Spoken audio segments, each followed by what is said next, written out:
Hey, what's up, everybody? I'm back again, and I got a few words to speak about the U.S. midterms. Is it a victory for freedom? Is it a victory for the American people? Maybe it is a victory for the American people. I really feel that the American people are starting to wake up. Hey, that's what's important. Just remember, I believe in freedom. I believe in liberty. Remember that. The Statue of Liberty. The French gave you that. Sometimes I get really mad when America gets mad at France, get mad at the French. They should never have done that in the first place. If it wasn't for countries like France, I mean, you guys will know what appreciate in life, what liberty, what freedom is all about. So just remember that. Now with this election, the Republicans and the Democrats, are they on the same team? I don't know. But this is a critical blow for the forces of evil. This is the way I look at it. America, you gotta try to stop spending. The Federal Reserve is overdoing it with their quantitative easing.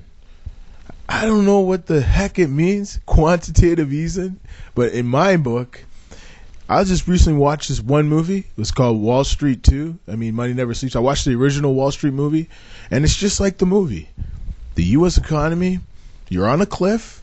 I mean, I watched Charlie from Wake Radio, and I got to admit, good job, Charlie. You're the man. No doubt, no doubt. You warn us. You tell us all these things are going to happen to USA. I know I'm from Canada, so we're feeling it here too. I mean, I've seen a lot of places go out of business. I've seen a lot of for leases, a lot of places closing down. They say there's a recovery. There's no recovery. There's absolutely no recovery. Whatever you see on television nowadays, folks, it's completely made up. Monopoly. You ever played Monopoly? Okay, that's what TV is. Don't believe everything you see. Don't believe everything people say to you. Because in the end, you are just being brainwashed. That's how they do it. They brainwash you. They put stuff in the television that just locks onto you. Now, recently, George W. Bush, former president of the United States, one of the greats, okay, whatever he wants to say. He just said he's coming out with a book. I mean, why is George W. Bush coming out with a book? And recently, him and his dad and his mom are all going to be on Oprah, I think today or tomorrow. I was just watching the commercials today, and they're all going on TV. Is that kind of fishy? Just after the midterm elections, you see the Bushes on television a lot now. You see them during the World Series throwing out the first pitch. Is that kind of funny? And you look at Barack Obama's approval rating just dropping like flies. It's pretty amazing, eh? It's like just a big conspiracy or something. Or Jesse Ventura's conspiracy theory. But no, this is no conspiracy, folks. These guys need your support.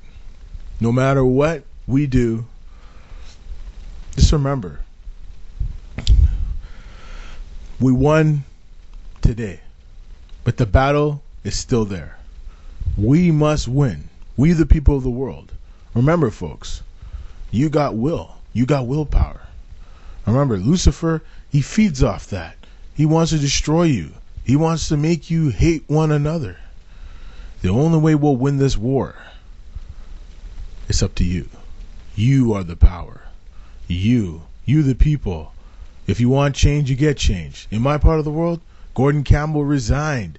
The people went after him like crazy. The HST is one of the worst taxes in the world, I say. For big business, it's amazingly good for them. For little business, restaurants, tourism, and all the things that make our economy go in British Columbia is being hit by this tax. And all Gordon Campbell had to do was get rid of it. He needs to be in power. I'm nothing to worry about. His approval ratings would be through the roof. But his approval ratings went down to the ground as we the people fought back.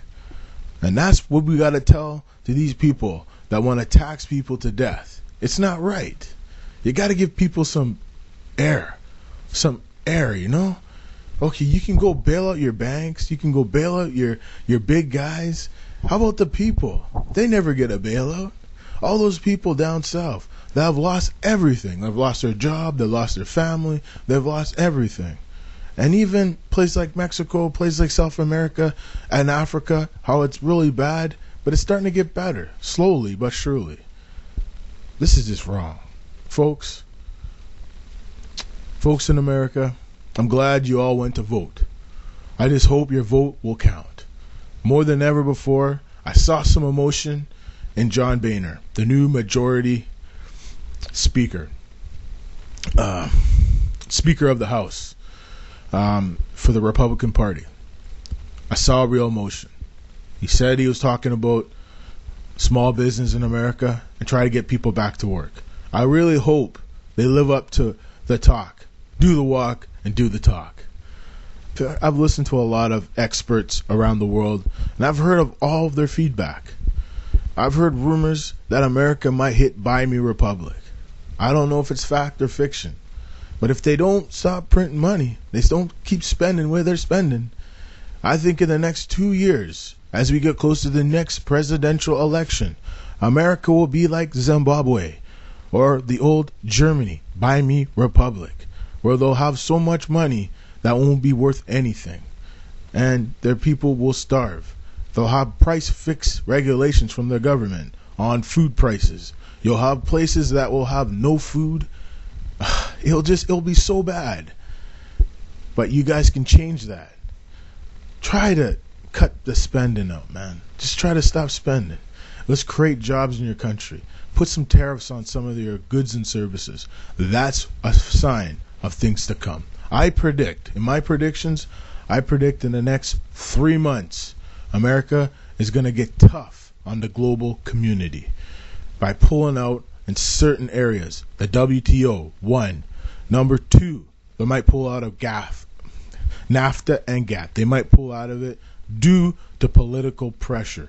This is what I feel might happen. Same thing with the United Kingdom. Right now, they're starting to cut back. But soon, they're going to cut back majorly. They're cutting back on military spending. They're cutting back on their health care. They're cutting back on, other governmental spending. They're cutting back. And for the first time in history, I've never thought that would happen in Great Britain. At one time, they were the richest nation on earth. What happened? They spent too much money. And that's what happens. You have to cut back. You got to know a limit from your limit. And the one way to get back to prosperity for the whole world is enterprise, free enterprise. Companies have to be able to fail. We can't bail out everybody. Just remember, you have to fail to get forward in life. Because if you keep bailing them out, then you won't have a system, then you won't have a government, then you won't have jobs for nobody, then you'll be a disgrace to the world. You'll be like some parts of Africa where people can't get anything to eat. It'll be so bad that you won't want to live in your part of the world. The Western world needs to change their ways because Asia is rising. They're rising faster every day. If you look at gold prices, silver prices, they're going through the roof. I don't know if they'll go down. They might go down. But if we don't change our ways, I predict in the next 3 years, the Far East will be a little bit better than us in the West. So I appreciate what you got, folks. My name's Mark Spencer. On the U.S. midterm elections, congratulations, United States. Congratulations, American people. You're starting to use your voice. Because remember, just like in my part of the world, we can fight back. We are the people. Democracy still works. I'm for democracy. I'm for freedom. And I'm for you people. Keep up the good work. So long. Bye-bye.